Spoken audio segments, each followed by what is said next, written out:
Hi there, and welcome to another training session with the Google News Initiative. I'm John. For those of you that are joining us yet again after a few of our presentations, welcome back. And if you're joining us for the first time, welcome. I'm the Walkley Foundation's project manager for the GNI Training Network. And once again, we're joined by Miguel, and he's the Google News Lab Teaching Fellow for Australia and New Zealand. And this time, he's here to take us through the various ways we can fact check and verify online sources. Now, before we begin, I'd like to acknowledge the traditional owners of the land on which we're all gathered today. For me, that's the Gadigal and Wongal people of the Aurora Nation, and I pay my respects to their elders, past, present, and emerging. We're here today to address a very real problem with the internet, and that is information disorder, or how to put it another way, how and why stuff on the internet can be manipulated to divide rather than connect us, and what we can do about it. Why is this important? Now, from the very first days of coming to the public's attention, the internet was connected to a certain kind of counterculture. People learning, people exploring, sharing, and many of them challenging authority. There was a declaration of online independence as early as the 1990s, and at the start of this century, WikiLeaks challenged governments with an unprecedented release of confidential information. It wasn't that long ago, too, that social media companies were credited, at least in part, with helping highlight the cause of the Arab Spring and bring like-minded people together in protest.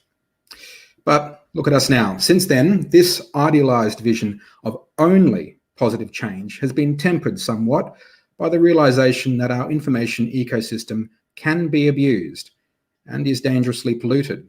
That's why the Walkley Foundation and the Google News Initiative are offering free workshops like this one to give you the skills to evaluate online resources and to separate fact from fiction.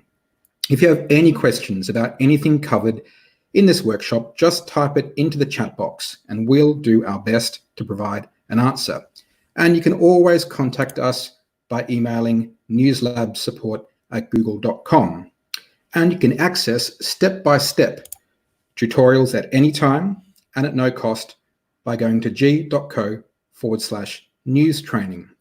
Last but not least, First Draft News is a fantastic resource. They've spent literally years upon years empowering people around the world with knowledge and tools to build resilience against harmful, false, and misleading information. So please check them out. But first, welcome, Miguel. Very much. Oops. Thank you very much, John, and I really appreciate that introduction as well.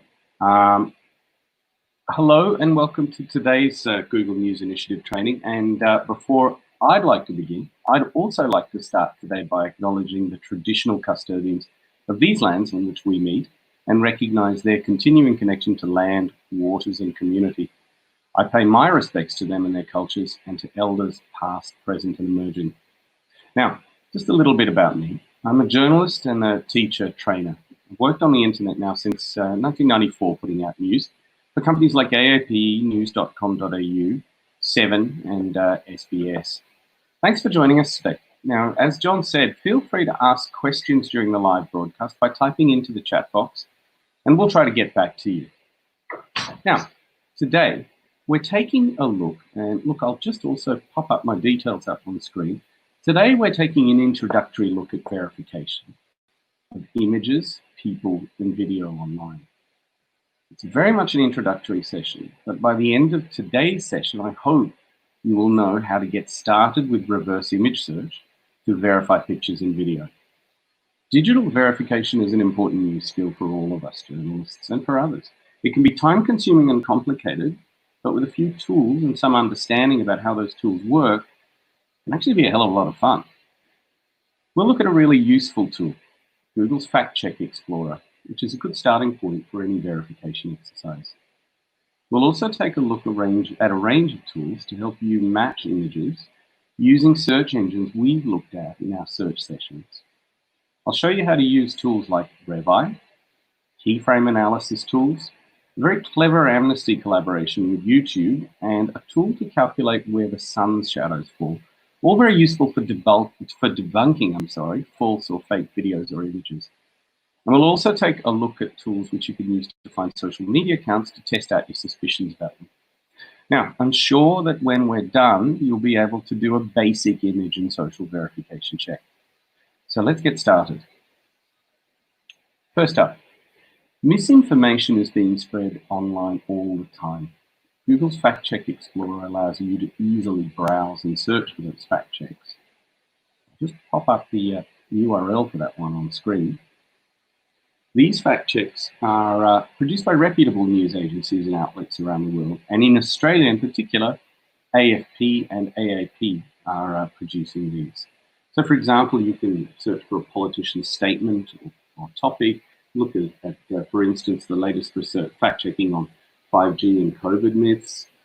You can also search for names. You can search for names like, for instance, Clayton Bales. Or you can read dozens of well-researched articles debunking the usefulness of hydroxychloroquine as a COVID medication. This tool is all based on FactCheck's markup tool, and you can read a little bit more about it over here. I'll just pop that URL up there as well on screen if you'd like to follow it up. Now, using Google Images you can perform reverse image searches. Using Google Images, you can perform a reverse image search. And how does Google do its image search magic? Well, Google takes the image you upload to it and compares it to all the other images that Google has indexed from the web. It actually searches for contextual information around the image. This includes captions, description, alt text. This all Google often uses as meta description in image search. There are a few other search engines that complement or even better what Google does, and we're going to look at that in more detail. But first, what if someone sends you an image? You can try and check it out with the EXIF data viewer. I'll just pop up how you might want to find that. And I'll also pop the URL up in a minute. You might be interested in reading about what EXIF data is, but EXIF stands for Exchangeable Image File Format. Officially EXIF, according to image standard specifications, and it's a standard that specifies the formats for images, sound, and other ancillary tags used by digital cameras, and that includes smartphones. Also includes scanners and other systems that handle image and sound files recorded by digital cameras. I'll just quickly pop up. What you're looking at on screen is a thing called Jeffrey's Image Metadata Viewer. Very handy tool for actually extracting all of this detail out of that. Now, EXIF tools have one little flaw, and that is they can be completely fooled, and usually using some sort of tool that allows for EXIF data to be scrubbed, like this one.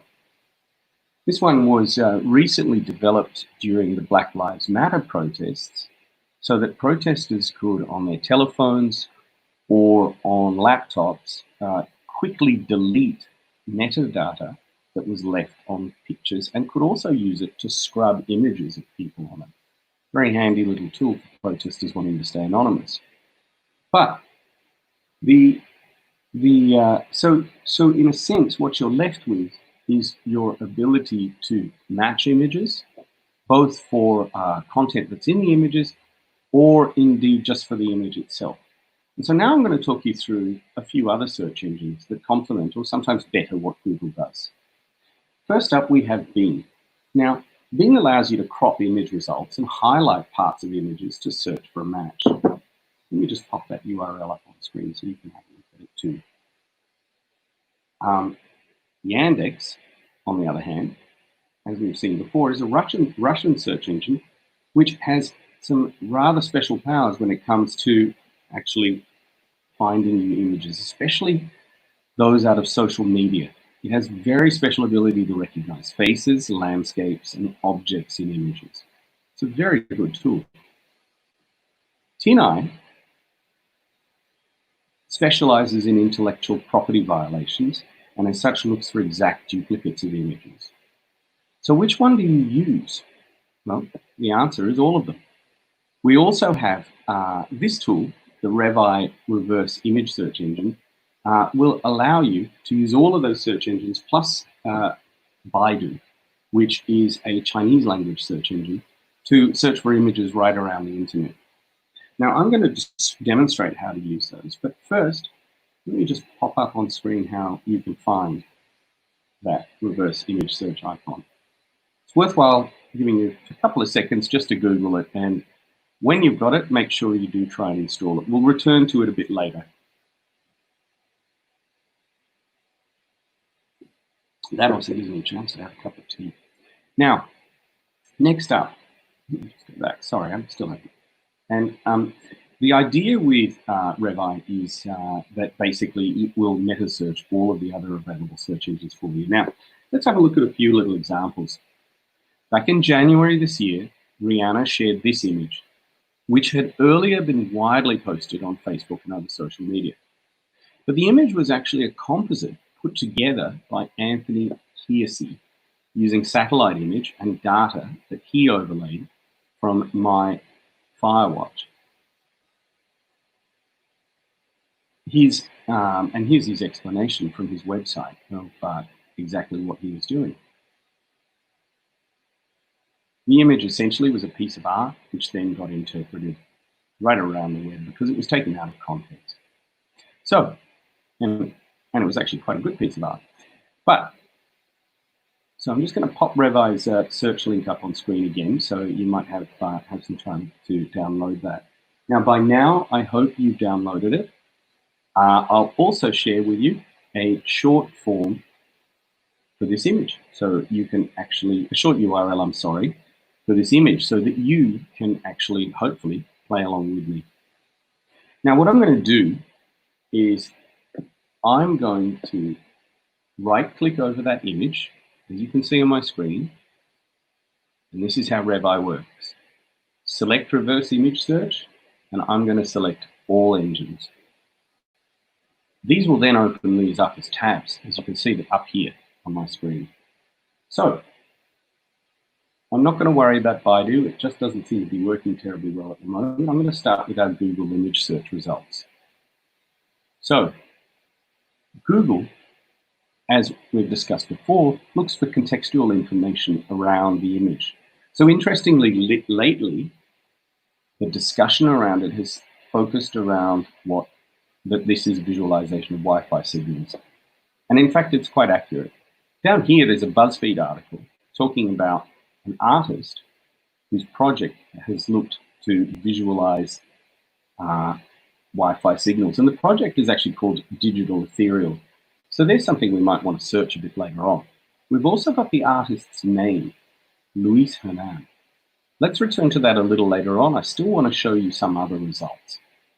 So let's go to Bing. Now, Bing has recorded the image, and it's also brought up some results relating to, in this case, from the Toronto Sun, which is a legitimate newspaper, referring to a British photographer, and let's see what his name is, Luis Hernan. And a little bit more detail, it says he's a Newcastle University researcher as well. So we're starting to zero in on the fact that this could be some sort of art project that has been misunderstood as a 5G 5G discussions. So one more. Let's have a look at Yandex. Okay, so what has Yandex brought up? Well, Yandex has brought up the image as well. Yandex also has a special crop area that allows you to highlight parts of the image to search. It's certainly bringing up returns for similar images. And now it's bringing up a variety of results, many of them in Russian, at least one from the Laughing Squid blog, which is a long-running blog that reposts content from universities and research and things like that. Now, finally, here's TinEye. Now, remember, TinEye looks for exact matches so that it's useful as a property violation tool. And again, you can see here there's a variety of results. Not one of them really definitely. Again, the Laughing Squid URL is there. And it's actually brought up quite a few matches for the image because it's been reproduced pretty widely. But back to our Google result and our artist Luis Hernan. Now, your verification search simply turns into a Google search. So we have terms like Luis, digital, ethereal, and we have a project called Digital Ethereal, which explains all about it and shows lots of examples of his art. So that's just one example of how you might attack this. Let's have a look at another example. So just to repeat the steps, first you right-click over your image, load a menu with the red eye icon, go to your Google results and have a look. You also have your Bing results to look through. And remember, you can always crop. And there's Yandex. And finally, as I say, for the time being, it's probably worth ignoring Baidu. It just doesn't seem to be working terribly well. So anyway, we'll move on. Okay, so this is a different exercise. We're going to look at where this image might have been shot. I'm going to share the URL with you on the screen. Just a few seconds.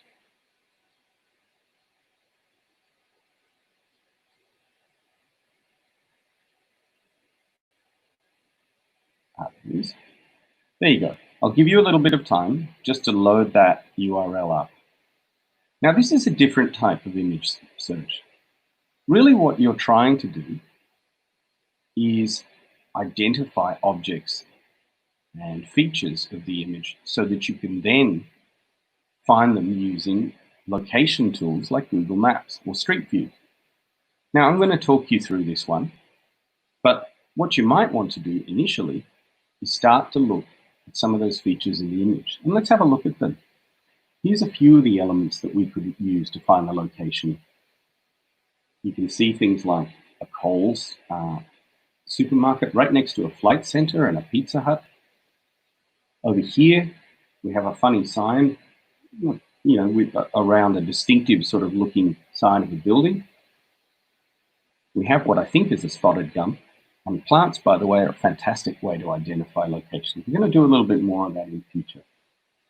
Over here, we have some uniforms and a metal planter. And here, I'm not sure if you can see it terribly clearly. Let me go back to it. Is a reflection of a green H, kind of a font in the window. And here's another view of that building there. So, a Coles, a flight center, and a Pizza Hut, all fronting the street, all within meters of each other. The green capital letter H. Now that, and the article itself referred to the fact that staff were housed in an inner Sydney hotel. Would that be a clue? Anyway, I tried cropping the distinctive sign for a match online, but I had no luck. And so this becomes a slightly different exercise. I'm going to try and remember all of those things that we've looked at. So, knowing that the secret hotel was in Sydney's inner city, I started by searching for Coles, Flight Centre, and Pizza Hut in a normal Google search, which brought up store directories for shopping centres in Narellan and King's Cross with those shops. Narellan's not in the inner city, so I ran the same search in Google Maps. This returned the Coles in King's Cross, which I then brought up in Streetview. The shops were exactly as they were in the background of the original photo. And if I turned Streetview around, I could see the color in the building, of the building in the distance, with white buses and a luggage trailer parked outside. It's a Holiday Inn. The view to the stores from back at the Holiday Inn also showed matching poles, planters, and buildings viewed in the background of the original. And there you can see, visible, this are all of the stores that we saw earlier on. So this is a little lesson in how your eyes are just as useful and maps and a search, of course, are just as useful in helping you find out a location. Finally, here's a shot of the entrance to the Holiday Inn with the buses handily parked in exactly the same position.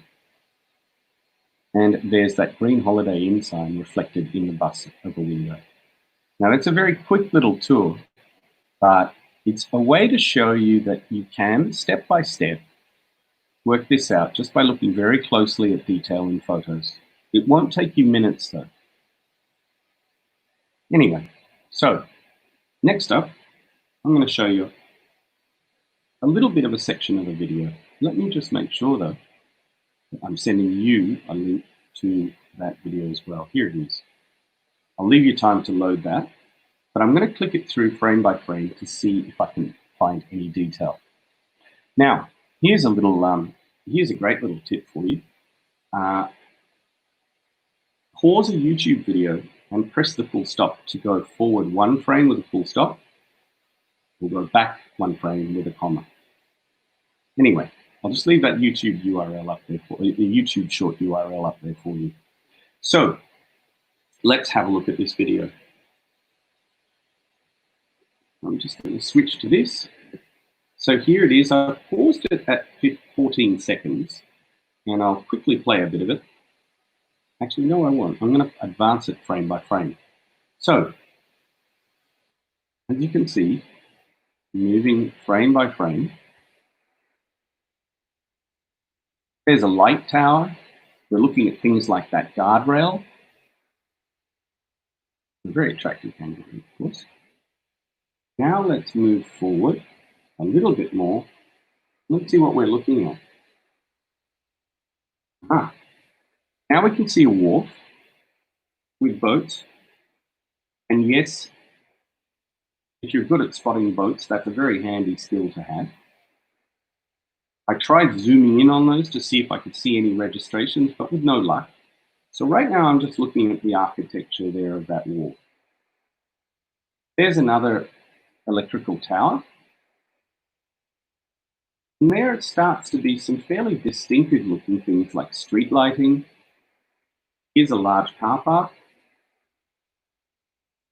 Some buildings. I can't really work out what those signs say, but the colors could come in handy later. More car park. Trees. Again, it's really important. Oh, and by the way, if you're expert at spotting kangaroos, you'd have noticed that that was an eastern grey, which only occurs in the eastern third of Australia. And there's a kind of funny looking sculpture there in a park. And I'm going to move it back one frame just to show you that that seems to be the roof of a building with what looks like, on my screen, the letters HOT in white letters. Could it be that they're the word hotel? Anyway, more park stuff, street lighting.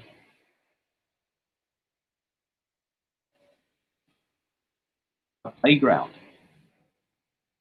equipment, more trees, and as we keep going, a very distinctive and large looking tree right next to the guardrail, and back towards some sort of blue building. Anyway, so here's what I did. First, I clicked through the video and tried to understand as much as possible. But does the video itself actually offer any clues? It's posted on a YouTube channel called ViralHog, which has around 700,000 viewers, and specializes in shareable videos. Now I'm going to run it through a very handy little tool developed by Amnesty International. But as you can see here, we're looking through again, just another look at all of those different little freeze frames from that video. Just to remind you of all of the different features that we had that we could look at. Now, so this is Amnesty's YouTube data viewer. It is a temperamental thing. Sometimes you will find it won't work as well as it does on other days, but it generally does. And what it will do is, in our case, it returned us a result for that video saying that the person filming it was walking across the Phillip Island Bridge. Now, so here, is a look at, let's go to Google Earth rather. So can we match some of the scenes that we were freeze framing through? I'll click through some of the frames I cut from Google Earth. And as you can see here, we've got the wharf. We have the bridge going across the river, but you can see down, perhaps, if you can see on my screen, down here, you've got a playground area. You've got this red roof with the beginnings of the word, with hotel and motel written on it. As well as that, now when we look in Street View, whoops, jumped ahead. When we look at Street View, you can see here, there's a tower in the distance, and here's that wharf, and those kind of distinctive looking lamps over there. And again on Street View, as we start to look down across this view, you can see a match with that hotel roof, that funny, really distinctive sculpture. And you'll always be grateful for really funny looking sculptures and statues. And again, the playground matches. One more view down the road, there's that 60 sign, that tree, another view of that playground, and again, that distinctive blue building that's over there. Hopefully that's convinced you that what you can do is do a match between something like a video and a combination of video and Google search, and then come up with stuff like that. So look, next up I want to quickly show you a tool called the InVid verification tool. I'll just pop up on screen how you can find it. Do a search for InVid project, and you'll be able to come up with that. So what InVid does, I'll just take one, is it will enable you to break down a video into individual keyframes. Very, very handy for when you want to do a similar exercise. And it will also then allow you to reverse image search all of those individual keyframes. Really, really useful. Now, we're going to switch our attention a little bit back to image, and in particular, how something like a text search can also actually help you find a suspect image. This tweet, by the way, it's still up. It shows Chaz Bono holding up a sign, which is a kind of a wordplay on the fact that the Capitol Hill Autonomous Zone are in fact the letters of his name. So you kind of get why some pranksters out there are trying to associate him with it. Now, so I right-clicked over that image and selected all search engines, just like that. My Google results immediately returned a different text on a sign, but a lot of them seem to be reposts of Tumblr images. Bing also returned the image, but with results featuring a tweet and a Facebook post from Chaz Bono with links to his tweet and Facebook posts. And you can see them right here. And finally, what's really, and so that's his original Facebook post with that image.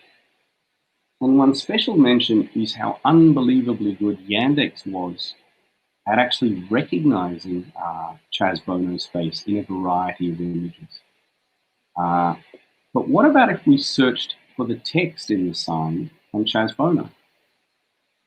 Well, this was the result we got, and up here in the top left is a link to the original Facebook post with Chaz Bono holding the sign that sparked it all off. So here's another sort of exercise.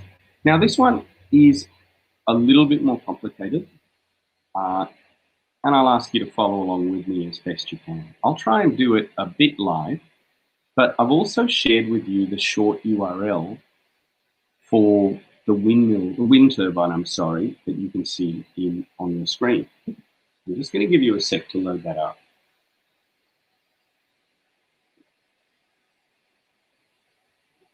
Now, In this case, this involves the use of a reverse image search and your ability to identify and match details that you're looking at in this picture. Features of the house, things like that gas tank with a red knob on top of it, things like that flagpole or the orchard that's near the house, the roof, they're all important features, even for that matter, the way the sun is going, and for that matter, the size of those trees, because that could tell you maybe perhaps whether some time has passed. Now, what I'm going to do is I will flick through some results for you. Let's see how we go. So first, I do a right click and I do a reverse image search of the image itself, and I selected all search engines. Next up, these were the Google results. Now, lots of returns for the image and lots of links to activist pages that were anti-wind farm. Possibly not a good steer for the image, but always worth looking at, because sometimes these groups have close access to the people whose properties are being filmed and things like that. Next up, Bing started to bring in some other results, including this link to this article, which had some detail about some of the people featured in the story. Now, Yandex, again, scored quite a few hits, you know, finding both an article from a local paper and as well the link to a blog which discussed the plight of a family called the Scheineldecker family. I'll get back to them later. Tinai also found results to a local blog that had also picked up the plight of a family called the Scheineldeckers. Now, I then did a search for the Scheineldecker home, which then turned up this document. Now, it's a drawing of the location of the installed wind turbines, which was part of the document trove used by a reporter named Emily McCoz, who was working for a US media outlet called the Sarasota Herald, I believe. I'll double check that. Sorry, she was working for an outlet called Gatehouse Media. Now, the article was heavily criticized for some errors and inaccuracies. However, it contained detail that a family called the Scheineldeckers were living in a home between Bryan Morton roads and roughly along a half-mile stretch of a road called Kistler. Now, I'm just going to go back to this. So that's their house there. It also contained measurements, which was quite interesting. So, doing a little search on Google Earth for West Kistler Road, I found this home. Now, because of reasons of time, I won't go into absolutely every element of matching it, but I can tell you that that gas tank was up there, and as well, as well that here was the orchard. The flagpole was missing, however, and obviously none of the cars were there, and there was certainly no wind turbine nearby. But how could I determine what was nearby? So zooming out a little further, I could start to identify wind turbines. And using Google's measure distance tool, which you can access by simply right-clicking over any point on the map, I was able to identify that this was definitely the house because the measurements matched up from the document I showed you a little earlier. Now, that exercise all took quite a few hours and a lot of trial and error. I've just boiled it down to the best fits for you. But the idea here is have a close look at what's in a picture, and then also time is important because you can then determine when the satellite image was taken and construct a narrative around how you reach the point where a point might either be true or not true. And in the case of the Scheineldecker home, that image, turns out, was in fact while the turbine was being installed, and it's now safely out of harm's way from the home. That hasn't stopped them from starting a lawsuit, but Anyway, we're going to move on. A couple of little tools. This is a really, really handy tool for determining where the sun throws its shadow on a particular day. And again, as I say, that can be a very, very handy way for you to determine when, during the time, day or month, a video or an image was shot. We're going to switch our attention now, though, to a few tools to get you started on verifying accounts in social media. Today, we're going to look at Twitter and Hope's accounts and touch on just a couple of tools to get you started. Now, first up, we have what's known as the botometer. And let me just pop that up on your screen. This is probably the best way for you to find it. Now, the botometer analyzes a variety of different schema to tell you what is whether an account or not is a bot or not. I'm sorry. Now, here's an example, for instance, looking at a clearly labeled bot account, which, as you can see there with the ticker, it's moving towards the 5 in the red zone, where it's clearly definitely a bot. Now, a couple of other things you should actually look out for with tweets. A bot's tweets could often reveal the algorithmic logic behind it. They might be formulaic or repetitive, or use responses that are common in chatbot programs. You might also want to try an account analysis tool like this. I'm just going to share this one with you.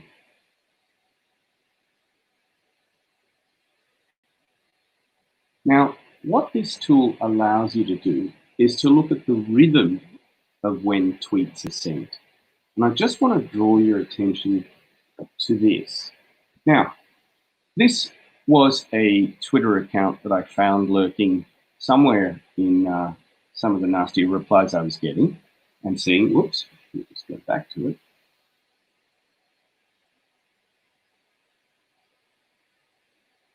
Sorry about that. So, having a look at that, just have a look at the daily rhythm section. That account, even though it's not tweeting too much, appears to generally focus all its behavior in one little sort of batch. There's even a section here between the hours of 3 and 4 a.m., and this is American time, where it sent 45 tweets. Again, volume increases or decreases on certain days.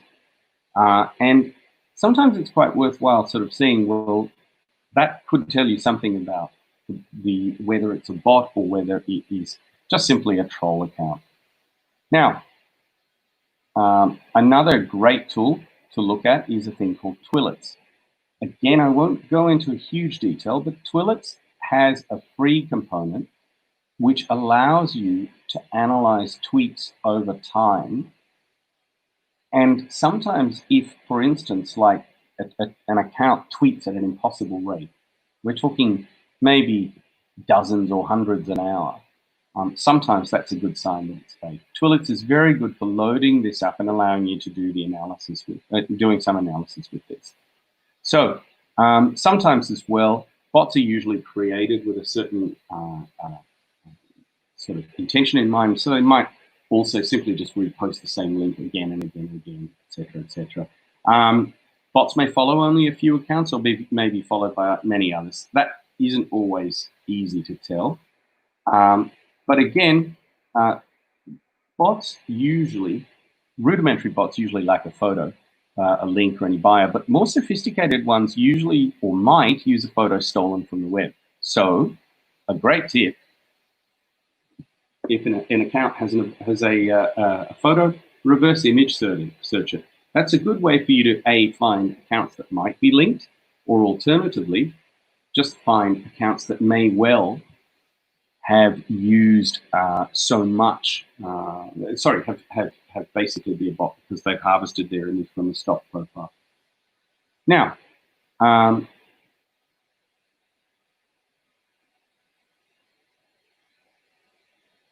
we're almost at the end of what we've got today, but if you do have any questions, I'd remind you definitely to go to g.co/news training.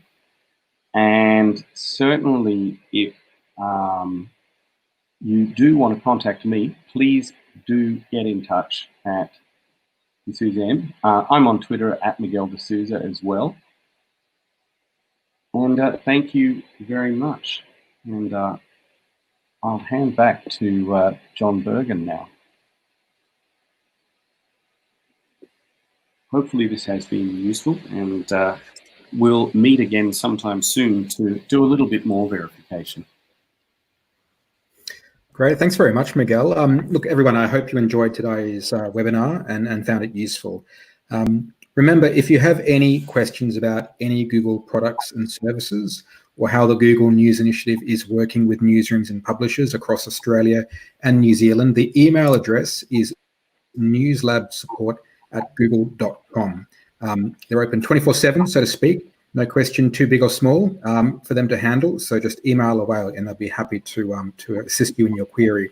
They also encourage you to access First Draft News online. They are a wealth of information and the rolled gold standard when it comes to putting together a body of literature that can equip the average individual to combat misinformation and disinformation. If you have any questions for the Walkley Foundation, you can always reach us at walkleys@walkleys.com. And look, one final plug. I am, of course, from the Walkley Foundation, and the entries for the 65th Annual Walkley Awards are now open. And you have until midnight on the 31st of August to submit your work. I know journalists love a deadline, so please get cracking. The web address is up on your screen. We'll be back with another online workshop in the not too distant future. So thanks again and stay safe. Bye-bye.